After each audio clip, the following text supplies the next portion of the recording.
So I want to talk a little bit about the announcement from last Monday from AMD in regards to their 7000 series or Zen 4 architecture. But I think you probably already know what all the speeds and feeds and all the voltages and wattages and all the wonderful things that it does. But no one yet has brought it into context for what does it do for us that use Linux.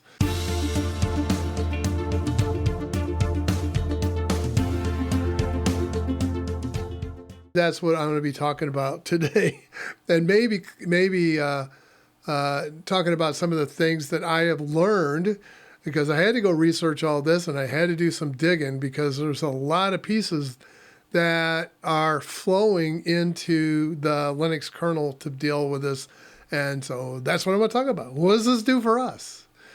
So one of the first things that we need to talk about is that every time you shrink a chip architecture onto a new platform, from, let's say, going from 7 nanometer to 5 nanometer, like Zen 4 does, there are some implications for that. So I want to talk a little bit about a paper that was done by a whole raft of people. This is back 2014 or so.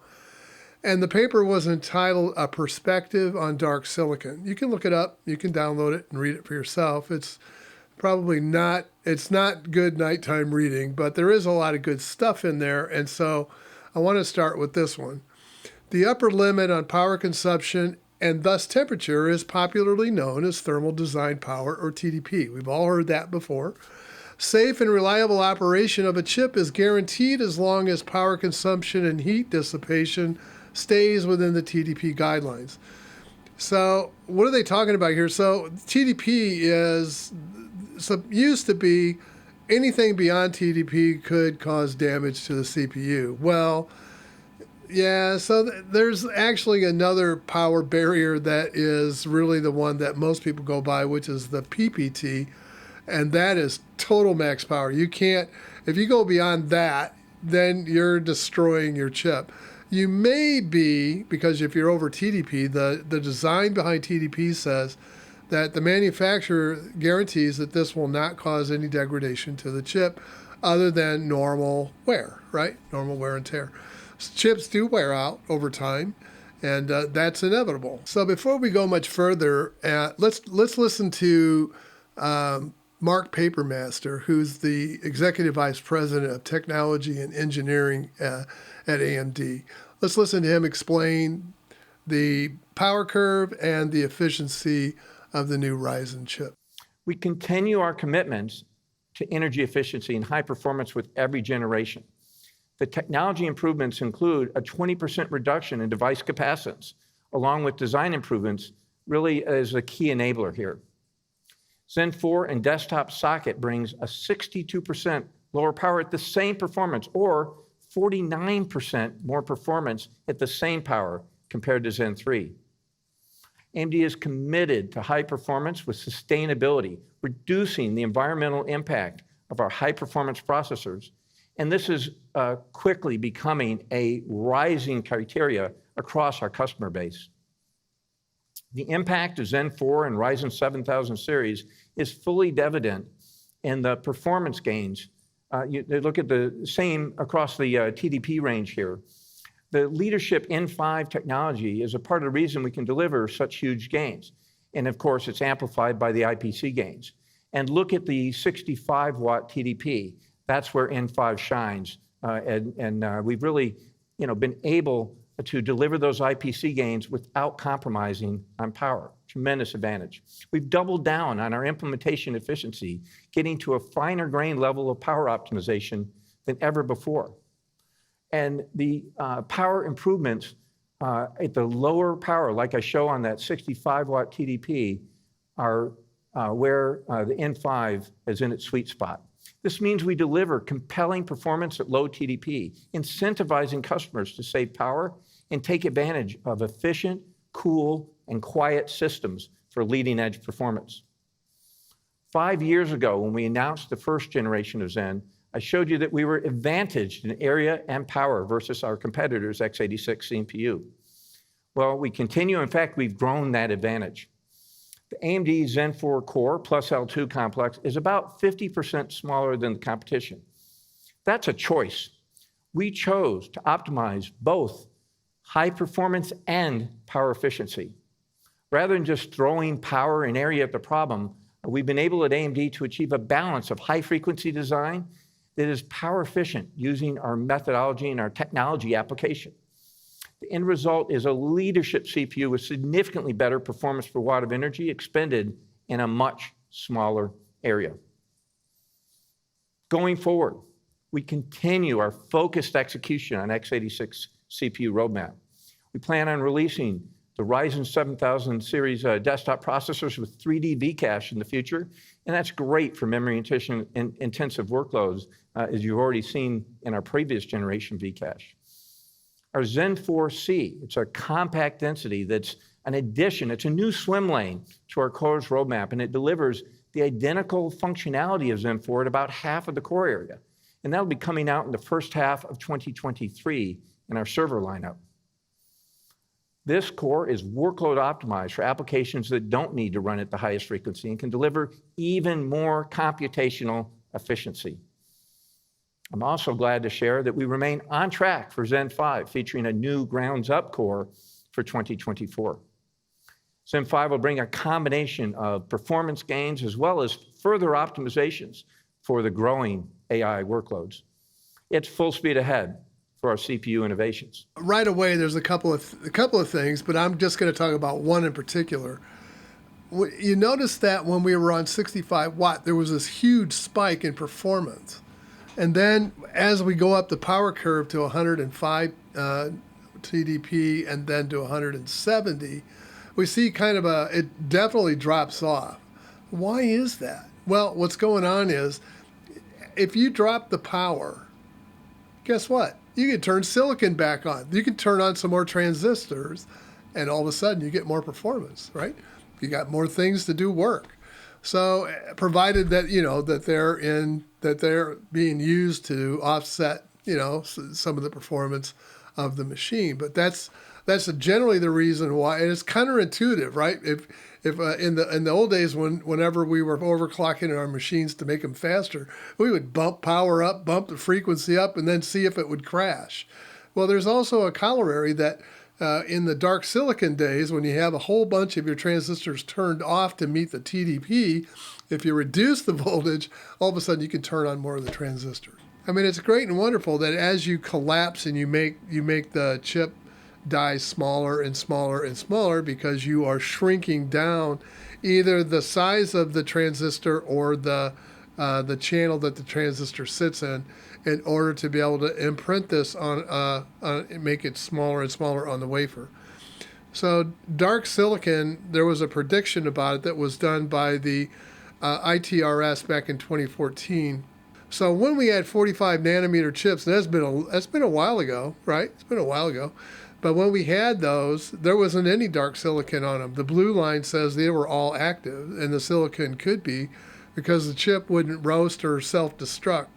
But as we started approaching 32 and 22 and 16, you'll notice that red line comes down further and further and further. That means that I have to turn off the transistors in order to prevent the chip from destroying itself. And that continues to be a problem as you get smaller and smaller because the heat goes up. 2014, they went as far as 8 nanometer. I've seen one for 5 nanometer. It's basically 90% is dark silicon and 10% is active. The other part of the equation is the power scaling prediction.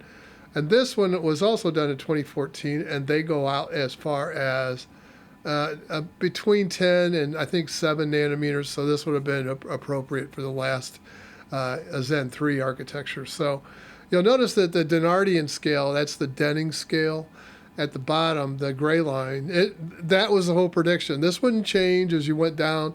You could just keep piling transistors on. It wouldn't be a problem, and of course was wrong. At about 40 nanometers, it started diverging, and we all went, I guess the Denning scale doesn't really mean anything anymore. So right now, you'll see that this is almost approaching a logarithmic curve, and that's what I was trying to talk about a while back. This is the power wall, right? This is where you I'll put a link if you don't remember about that. But it was talking about the power wall, and as you approach it, your machine gets hotter and hotter and hotter until you can watch pieces of the substrate melting off and pooling at the bottom of your CPU case. But yeah, without adequate cooling. But you can see that we're starting to that the conservative line is just going up, skyrocketing, going up. But the ITRS line says that once we got to about 12 nanometer or so, that the power curve started, the power scaling went down because we couldn't keep going up on a straight line without rapidly overtaking the TDP. So, yeah, that's what that is showing. That's why there's that hook in it, and it's dropping is because the power has to be turned down, and then now you have more dark silicon because you can't power it all up. So some of the things that have come into play is, and we're going to talk about that, but first let's listen to Dr. Lisa Su talk about the IPC, or instructions per clock, and the efficiencies and the performance that they're getting with the new Ryzen chips. And then we'll come back and we'll talk about some of the observations that I have. That as we optimize the product for production, we now see 13% more IPC in desktop applications. Now, we also designed Zen 4 for high clock speed. So from a frequency standpoint, we've increased the frequency at the top of the stack to 5.7 gigahertz. That's 800 megahertz higher than we did in Ryzen 5000. And as a result, Ryzen 7000 single-threaded performance is up 29% higher compared to Ryzen 5000. So first of all, my first comment is those are pretty impressive numbers. Generally, what we've been seeing over the last last decade or so has been a trailing off of the single core performance. So we'll talk about that some more. But what AMD is showing here is pretty impressive. The question is, how are they doing it? Let's dig into this just a little bit. The other problem that we've seen is this one. This is a recent update. This is the new this is the IRDS, and they have replaced the ITRS. I don't know. It's hard to keep set. Yeah, we talked about alphabet soup last time, but so this is your main processing unit, or CPU, and your GPU performance trends. This was supplied by NVIDIA, and in 2021, you can see that the blue line with the dots on it, that's the CPU. You can see that as we get into single core, our performance is starting to ramp to it's diminishing return land, right? No matter what I do, that doesn't want to push upwards very much at all. And you notice on the slides from AMD that they're getting good performance gains through single core, so they're doing some magic. There's no question. To stay on par with what we need in performance trends, we have to call more and more on the GPU to do that. So GPU technology is critical, and it has been since about 2005 or so. That has been picking up the slack where the CPU has fallen off. So I guess the question that you probably is that if you go out on the 27th of September and you go out and buy one of these chips and you stick it on your machine and you put Linux on it, what kind of support are you going to see? There has been work going on since the Linux Kernel 5.19, and AMD has been putting in some changes into the Linux kernel that were kind of unspecified, and then they started telling us what it was after the fact, after the release, which is understandable. So some of these changes are beginning the merge of their instruction-based sampling, IBS, and IBS is the management of the L3 cache. So, and then you have a tool that AMD has created called perfmon version 2 that they are then porting or moving over into the kernel to make it available to us on the Linux platform. So that was two of the changes. They weren't complete with it. This was the initial getting the code over and then And then have been updating because the software is usually lags behind the hardware development a little bit because you kind of need the hardware to test things on. Linux Kernel 6.0 adds additional functions like the audio driver from AMD. There's also, they complete the instruction-based sampling and they complete the performance toolkit. And that currently is in release candidate 3. So that probably, this is my guess, that kernel will probably reach release status, unless there's something horrible that goes wrong with it, that probably will reach release status just in time, maybe a few days later or right around the 27th. So yeah, just in time for you to be able to go and get the chip and start using it. So I don't think there'll be any barriers as long as you're on Linux kernel 6, or you know for a fact that your particular distro has backported these changes from AMD into your version of the kernel. And I'll see if I can dig up the links on how you can go find out about that. But Linux 6.1 is actually the full kernel that supports everything under the hood that supports the AMD chip. Now, you'll probably see some people talking about, well, you probably won't have any problems, putting it on with the 519 changes, and you may not. But I'm just telling you that if you need full support for the chip, you won't see it until 6.1 is released. I don't have a schedule for that. This is pure guesswork on my part, and it's based on kind of what the Linux development team has done in the past. It's about every 2 months or so. So if they release it in October, probably December, the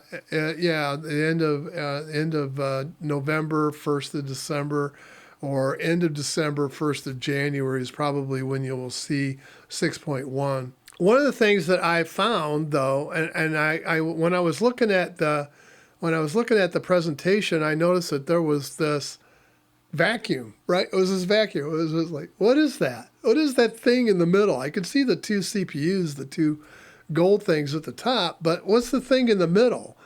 So there's something out on AMD's website, but during the presentation, they were like, no, they didn't say anything about it. So what is that? That's the I/O die. And the I/O die is a 6 nanometer part. According to AMD's website, this is word for word. It's printed there. This is not rumor or anything. This is what they have said. It's a part which enables hardware accelerated video encode decode, light duty graphics work, and multi-display support. So that's a GPU. And it's a 6 nanometer. So here's the thing that I find kind of interesting. So there was some rumors that were published that there would be an RDNA 2 chip available for Zen 4. And that's been going around all summer. I've seen that. But RDNA 2 is 7 nanometers. So this is something new. I'm not saying that it can't be based on RDNA 2 architecture. Or I'm not saying it couldn't be based on the RDNA 3 architecture. But that clearly is not a 7 nanometer part. So that is not something that is currently in circulation. That is for sure.